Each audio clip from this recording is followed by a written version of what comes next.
In the next episode, we're going to talk about bash completion. This is a feature of the shell that auto-completes your commands and certain subcommands and options that you're typing.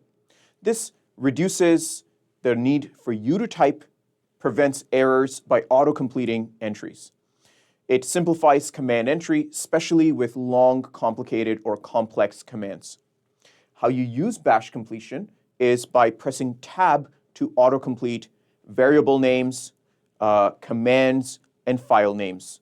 You can also use multiple tabs or double tab to see multiple options for subcommands for certain utilities.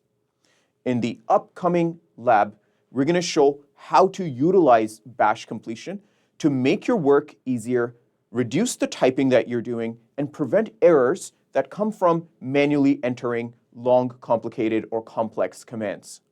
Please stay tuned. In this episode, we're going to be talking about bash completion. Bash completion is a feature of the shell that auto-completes certain commands, variable names, and file names for you. This makes it easier because often variables and files and even certain commands have very complicated spelling or options and things like that. So bash completion is a very intuitive way of being able to understand how certain commands work and being able to autofill certain file names and directory paths, etc. So let's show you how that works. I'll go into Activities and open up the terminal. Now, as an example, I will use the command nmcli. All right. And here you can see I press tab not once but twice, and you can see that after nmcli I have certain options to continue writing out this command. So let's say I type another command, connection, and then I press tab once and twice, and you can see when it comes to nmcli connection, I have all of these options.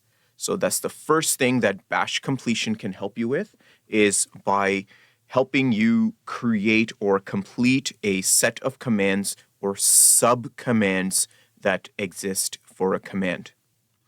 Another way nmcli can actually help you, bash completion can help you, is by actually typing out a command name.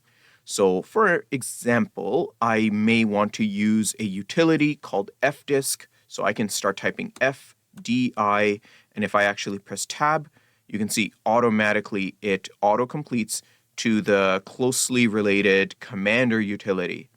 I can do this the same for other commands as well. If I say cp, which is copy, and I say fi, and then I autocomplete, hey, in here, there's something called file1, and it auto-completes to the nearest file1. And again, if I press tab not once but twice, you can see further actions in order to complete this command. So I can say, okay, so I am moving file1 into my documents. So again, I type do and c, and you can see after documents, doc, this is the only match. And if I press tab, it automatically fills out my command.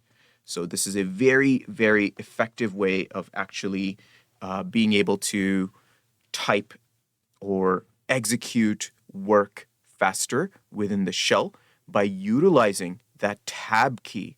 That tab key works on autocomplete, and it also works in giving you options for subcommands and other secondary commands following some utility.